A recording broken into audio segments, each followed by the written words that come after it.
Hello everyone and welcome to the Melbourne Traditionalist podcast, episode 90.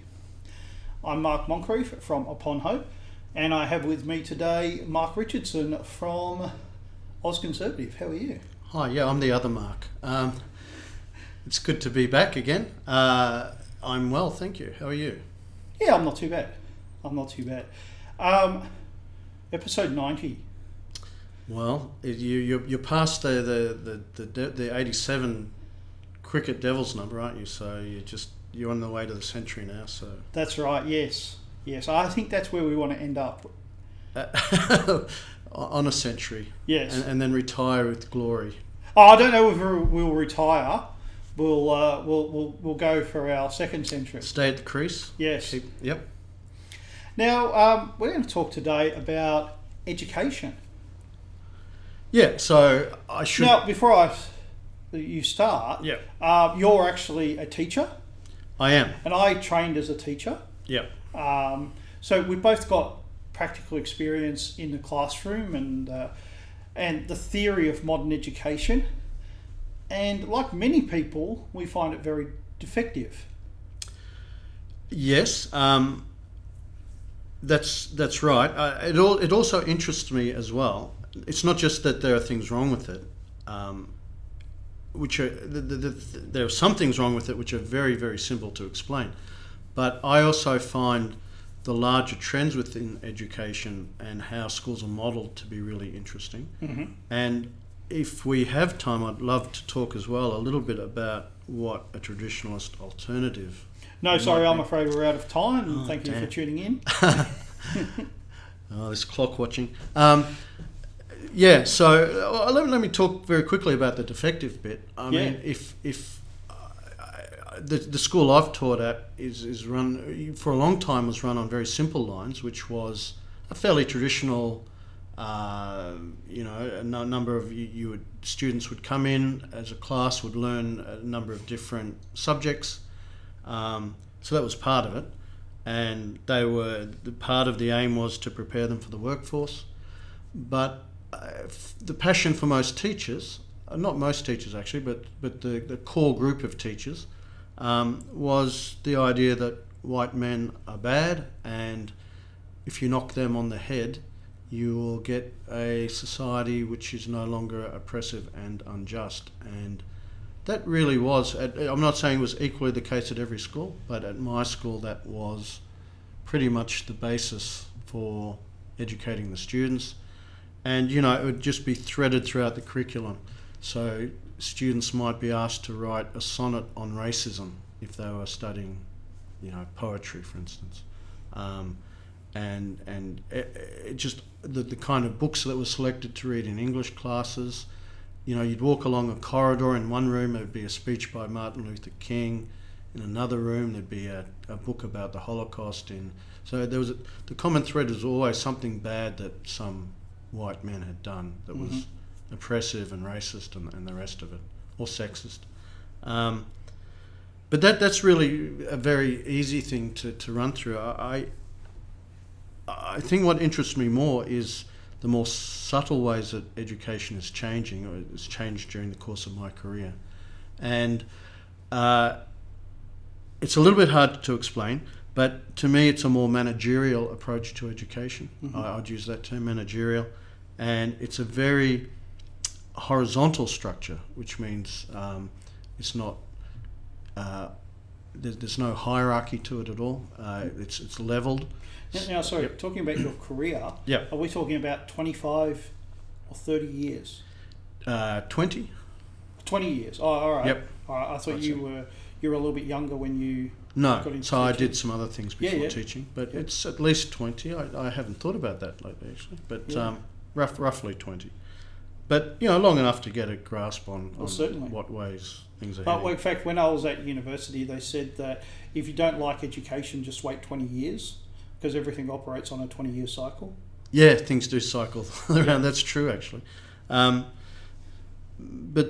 the direction, my school's kind of at a cutting edge, actually. But the way things are heading is that the older subject areas aren't so important anymore. Mm-hmm. So teaching of maths or English or history or whatever it is, languages, it's not the content which is thought to matter very much, and the relationship between the teacher and the student is well, they don't use the word teacher as much now. It's a facilitator of the student's own. And it's a totally different emphasis, isn't it? Yeah. Facilitator is absolutely not the same thing as a teacher. No. A teacher kind of implies that you have some content that is worthwhile you imparting to the student. And that you actually are in charge. Yes. Yep. And as part of that, it's becoming a first name thing now, which is a trend that everyone who implements it seems to think they're the front runners of. And of course, these kind of things have been going on for nearly 50 years now.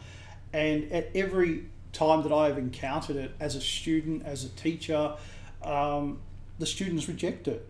The students don't want to call you by your first name. No. They might want to call you by, Mr. or Miss such and such, but really it's Sir and Miss. Absolutely. I think too with the last part of this new direction that education's heading in is the idea of students following their own passion. Yep. So it's just catered toward them sort of learning independently in some area that they themselves are interested in. Now, I'll come back to this because I don't think everything is wrong or bad about the changes. I don't think it's the way we would want to head, but let me start with the good side of it and then criticise it. The good side of it is that it does try and build leadership and initiative in the students. Mm-hmm. Executive function skills are emphasised a lot, so they're skills that that mean that you're going to work effectively, you can prioritise, you can plan, and all of those kind of mm-hmm. attributes. So, and some of that's worthwhile, I think. And of course the fact that it picks up on students' own interests can be worthwhile. And the idea of building relationships with students rather than just having a formal command structure, there's a certain usefulness to that as well. However, when you look at, well, why are we heading in this direction, I think part of it, it was put to me by a leader of the school I was at, that the idea is that you don't in life want to become one of the drones. You mm-hmm. want to be the one kind of managing other people. And so in a way, I think it's designed to ideally create people who are capable of being middle managers. Mm-hmm. That's the and real of course, endpoint. Well, we've spent our entire adult lives watching middle management being destroyed. Yeah. Well, that's the thing. Of course, it's one of the problems with this model is that not everyone is going to become a middle manager. But I think if you're a school administrator, in a sense, you are a kind of a middle manager, and they think that that's the model that should be followed. Well, it's one of the things that I've always thought about education is that the purpose of education is to turn out more teachers. Yeah. And this model that you're talking about that they're implementing is to turn out more school administrators. Yeah. It's not about preparing people for life. It's not about preparing people for their future work environment, because most workplaces you have to do what you're told. Well, that's true, in fact. So that's an interesting point. Yeah. Well, let me just make one side point before I address that, because it's a very good point. So I said before that it's not considered important what the content is of what the students are doing. Yeah. And it kind of makes sense if your idea is, we want you to become a middle manager. You could middle manage anything, couldn't you? It mm-hmm. could be at a beer factory, it could be at a school, it could be at wherever. And so, in a sense, the mindset of the middle manager is, you just step in and manage whatever it is. The content could be anything. It doesn't really matter. Yep. And that's the same kind of thing that's being brought into the schools. And it's a big shift, which I want to address later when we get onto trad models of education. Yeah. But in terms of does it prepare students for later life, well, yes and no. It doesn't. The yes is that executive function. Some of these skills are transferable. If you do learn to manage your time and prioritise and do those kind of things, then they're useful life skills to have, and they can help you in a future workplace. And there is an honest attempt to develop leadership skills in students, so that can help in a workplace as well. Yeah. So I don't completely dismiss it, but you're right though that, I mean, you don't in your adult life, are you really going to be free to pursue any passion at all, like, you know, World War II aeroplanes or something like that? It's not the case, is it? Not for many people, no. No, for most people, no. Yeah. In fact, most people are flat out just trying to hold things together to be able to really pursue the things that they're really passionate about, and that's just the reality of it. Anyway, I think maybe, unless you want to stick with this, but if I move on to some parts of maybe what I think would be a traditionalist model, it kind of will bring into contrast this managerial approach, turning kids into middle managers. And the trad model is a bit harder to explain, but and this is just my trad model, of course. It can be debated, but I kind of see schools as needing a vertical structure, and needing a vertical structure because it's really, and I know this sounds like a big statement, but you're trying to initiate those young people into an order of existence. Yes. You're not just training them to be middle managers. And we're not training them to be individuals. Yeah, that's right. So into a community, exactly Yes. right. So into an order of existence. And as part of that, the school itself becomes a really important community in itself. Yep. Because how else do you because you're talking about the formation of young people. And it's done through this school community, and the community itself should be something that students would end up having some identifying with and having some pride in and some love for. So it's not this just a utilitarian model of education, where the school is like a factory that just runs these processes which churns out something at the end. There's actually meant to be a value in that school itself as a community and as a little mini human culture, if you like. Yeah. And that can happen with schools. With the better kind of schools, that can in fact happen.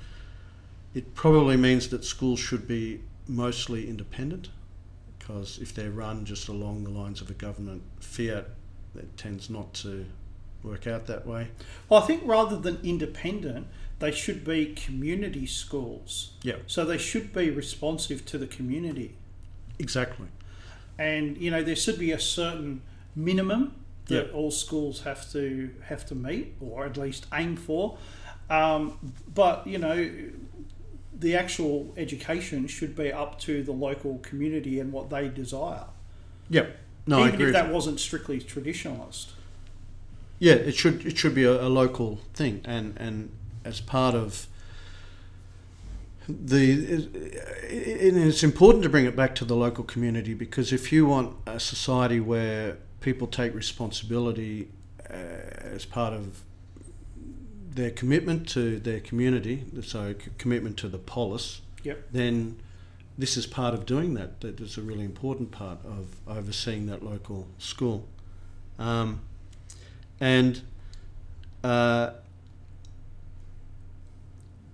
When you talk about needing a vertical structure too, part of it, if you're, for instance, trying to raise boys and train them to become young men, the schools are one aspect of that, in terms of it's a kind of initiation into manhood and so on. And you don't do that with this totally horizontal structure. It's a very hard thing to do. I don't think you need to choose very carefully the kind of men who would teach at the school, who the boys that they're teaching could look up to, and as a model of what you want them to become, really. And there's another aspect is we obviously want male teachers. For boys, yes, absolutely. And not 100%, but certainly overwhelmingly. Yeah. 75% I think would be the lowest that we would want. By middle school, I agree. Yeah. I think it's less important at primary school levels. I think is completely different. But primarily we're talking, if you excuse my use of the word, we're talking about secondary school. Yeah. Yeah. Or upper primary at the earliest. Yep. Yeah. Yeah, well, that's right. And so if you want that kind of masculine environment, I think you have to have some kind of a vertical structure that has respect attached to it, and forms of honour and so on. And you just don't get this with this wholly flat horizontal structure that's gradually being introduced. I mean, I saw on YouTube the other day this a school in New Zealand, a boys' school, a very large boys' school, obviously, where one of the teachers was retiring, and the boys in the auditorium performed a haka for him, and it was a really impressive thing to witness. That there must have been 700 or 800 boys in this auditorium, all honouring this guy who was retiring with this haka, and you could tell by that the school was set up on somewhat more vertical lines of we should be respecting and this teacher and so on, and so another thing too is you want the school the content matters, because you're trying to introduce these students into your own tradition and what it represents, and that means the content does matter. So you're trying to get them to, respect the higher achievements of your own tradition, your own culture, your own history. So there's that upward-looking element to it, and I think there has to be for that. And finally, and I'll stop my rant in a moment, but I think too, it shouldn't just be, sometimes you hear people say, well, a trad education would just be about good critical thinking skills and so on. And although that can be part of it, I think too, you don't just want an intellectual focus, because if you're talking about an order of existence, then in a sense you're trying to educate the souls of the young people, and so you need to find ways to open up and you have to do it in an age appropriate way, but to sort of the spiritual aspects of life as well. Mm-hmm. So that needs to be built in, and there's ways you can do that.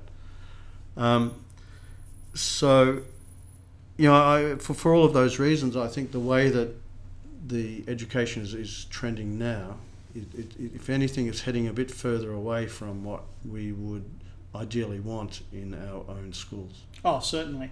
I'll tell you one thing that I do think is better now than it was, say, 50 years ago. Yeah. And that is, 50 years ago, if you left school, then that's it, you left. Yeah. And it was hard to get back into school. And over the 50 years, it's become more accepted that, hey, you left school, but you can go back and continue your education as, a year later or 5 years later or 20 years later. And I actually think that's a good thing, and it actually gives us a lot more options than the older model, which basically said, hey, you got one chance at this, don't mess it up. Yeah, I agree. And they call that pathways in some ways, that they try and keep open pathways for students. And it even happens that if you, again, you're exactly right, that in my day, if you mucked up your leaving exam, that severely limited what you could then go on and do. But now there's ways that you can kind of prove yourself again later on. Yeah. And that for sure, that flexibility is a good thing. And one of the reasons that I think that we can use it to our advantage is that I think that we should have different pathways within the education system. At primary school, no, very limited, but certainly in secondary schools, we should be actually, those who are academically inclined, we should put them in an academic environment and push that. Those who are artistic, we should put them in that stream and let them deal with that.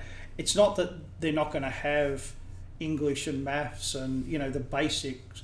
Everyone's going to have that, but that we actually have 4 or 5 different streams that students are moving through, so that we're not all getting this generalist education. In the past, again 50 years ago or so, it was all the academic. That was the path. And if you weren't an academic student, well, get out. Today, it's it's like a stew. Decide what you want to put in. But stew's messy, mushy. I mean, it might be delicious, but it's got its drawbacks. And I think that we have to be a bit more structured while still having different paths for people to follow. Yeah, so this is the whole egalitarian thing gone wrong in education. And I've known, it's frustrated me in my career that you meet teachers and students who are not really very strongly academic, won't do as well as the others, and this causes huge consternation with these teachers because they think, well, it can't be due to normal natural differences between people that we can just accept and deal with. It's because they don't exist. That's right, because they don't exist. It must be because we're not doing something right, and so our formula is wrong, so we need to constantly try and find this magical formula which will make everybody have equal outcomes. And sorry, that's why education reforms don't reform anything. That's why it's a constant merry-go-round. Yeah. Because behind it is this idea that it's all policy. Yeah. Everyone's the same, everyone's equal, everyone's capable of achieving, and it's the policy that's wrong. Once the right policy is worked out, then magically everything will align. Yeah, and look, sometimes I've been annoyed at my colleagues because there'll be a class of lower performing kids, and they'll say, well, what do we do about this? And they'll say, well, why don't we put 2 or 3 more academic kids in there? And even though it's going to drag these kids down, that will be a worthwhile sacrifice because it will make things more equal. And I'm thinking, but what about those 3 or 4 kids? The point is that it destroys everyone. Yeah. Because those kids who are more academic, it drags them down and encourages them not to strive, not to achieve. Yeah.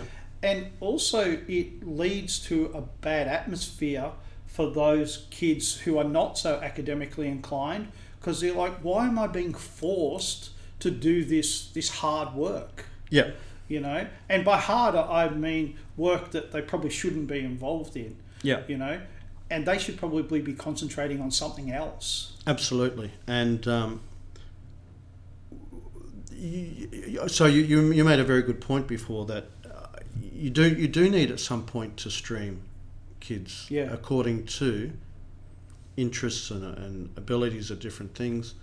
And I think, as we all know, and to be fair to teachers, a lot of teachers will tell you this too, that a lot of teachers will tell you that the old technical schools should have not have been closed down. I went to a technical school. Yep. There are just certain. Let me talk about boys for a tick. That there are certain boys who should become tradies, and absolutely, that's where their skill and talent is. That's where they'll do well. And why should you force them and kids who are destined to do something else? Why do you have to try and put them all on the same line? It's not really a good way of doing it. And maybe that is one extra good thing about you see, the managerial model I was talking about before, it does recognise that to a greater degree than the previous thing. So maybe that is one extra good thing about that managerial model, that it is a bit more flexible with students. When I wrote about this on my own website, one person wrote in and they made quite an interesting point, I thought, which was, well, if you have the government controlling education, it's always going to end up badly, and you should instead, particularly at the primary school level, aim to have young people doing more things within the community itself. Mm-hmm. I thought that was an interesting idea. I was thinking outside the box a bit, because for a lot of history, I mean, that kind of happened. Absolutely.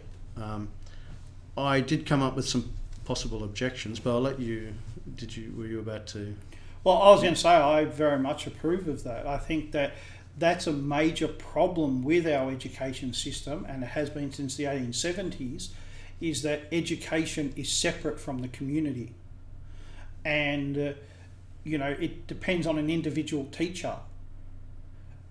Individual teachers can say, oh, we're going to visit the old age facility, we're going to have a program there, or, we're going to do something else.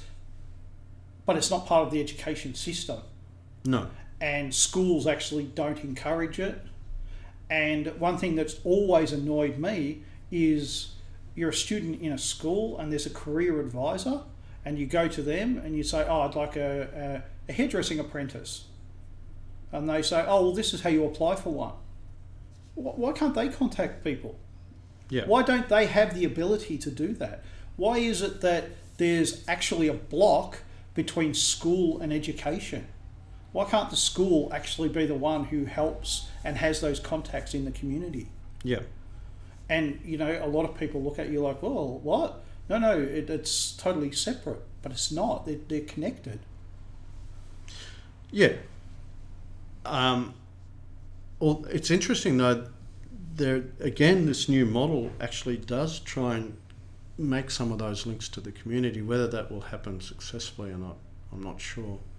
But I think that it will happen for a year or two. Yeah. And then it will fade away. I suspect the same thing. Yeah. Because again, it's all dependent on, in this case, the principal or the administration. And once they change or start to find it difficult, it'll... Yep. No, I think that's the realistic view of it. But anyway, I thought the guy's comment was at least worth considering, because, and I get his underlying point too, that you do, if you're talking about students or young people being brought up within the framework of a community and its traditions and identifying positively with it, why separate the students entirely from that contact with that community? Yeah, yeah. And in the past, young boys, most of them would have spent some of their time working with older men, doing practical things, and that's a reasonable idea. My concern was that if it wasn't very well organised, you'd have a lot of young people these days just on their phones or on their iPads. No, I think that's a reasonable problem. And also, when you're sent for work experience, is that what's happening? I don't know. But it's certainly something that has to be addressed. Yeah. Yeah, because you don't want people watching YouTube videos all day when they're supposed to be actually learning. Yeah. Yeah, well, that's right. Yeah. So anyway, I guess one final point, if we have time, is it sometimes interests me that people on our side of politics don't take this stuff very seriously. Whereas to me, it is... I mean, if you're serious about making changes or differences, then having the institutions and thinking through how you would make those differences is pretty important. Yeah. So I don't know if they're underestimating the effect that education has, because, as I said at the start, the kind of teachers we have now really explicitly push all the time this worldview onto students, and it's unreasonable to expect that that's not going to have some influence, at least on a lot of those young people, not all of them. Yep. And you can't really expect things to change unless you deliberately and proactively try and think of ways that they will change. And the idea of schools and education is one really important part of that. And if schools were part of the community instead of being regarded as separate, then they couldn't get away with this. But this is one of the ways that they're able to do that. It's certainly one of the ways, yep. It's interesting though, again, it's a problem of us not having the numbers or the organisation, but it is embedded within the current system that the schools are pretty much in our state. There are government regulations, of course, but the school council has a lot of influence, as does the principal. Mm-hmm. So it would not be impossible to make them more responsive to the community, even as is. But, all right. But it doesn't. All right. It just doesn't happen that much. Yeah. You would have to. Yeah. It's a question of the school council and the principal, and there's some room to follow your own model once that happens. Yes. Yeah. And it seems to be one of the mindsets is that on the left they love committee work, and on the right we're repelled by it and we don't want to do it, and it's to our detriment. Yes, it is. I mean, I'm probably a bit guilty of that myself. I don't like committee work hugely either. But you're right, and you would have to have a very clear understanding of what you were trying to achieve, though, and you would probably have to change the demographics of the staffing at the school a bit too. I mean, you can't expect to have schools staffed by sort of discontented left-wing women mostly, and arrive at trad outcomes. It wouldn't happen. Absolutely, but at the same time, most teachers I've found they're normal people. They go with the flow. Yeah. And if you said to them, "Hey, you've got to sing the Internationale every morning," well, most teachers would just go along with it. Yeah. And if you said, "Oh no, you've got to stop," they'd just go along with it. Yeah. The majority, that's true. Yeah. So if you had a school with 50 teachers, I reckon that would be true of 40 teachers. Yeah. Right? But the problem is the 10 really full-on ideological ones. And obviously those people have to be worked out of the system. Correct. Yeah. Yeah. Now, on that note, where can people find more of your thoughts? Apart from inside my mind. They can't go inside your mind? They cannot, that's true. No, they could though. They could, as an alternative, as a somewhat easier alternative, go to ozconservative.com, which is my website, or they could find me at Twitter at Mark Richardson 2. Yes, because you're not the original Mark Richardson. I'm not. There's someone else out there who got there first. Oh well. And I'm Mark Moncrief, and you can find out more of my thinking at Upon Hope. Thank you, Mark. Pleasure. Thank you, everyone, for listening, and hopefully I will speak to you again next week. Bye-bye.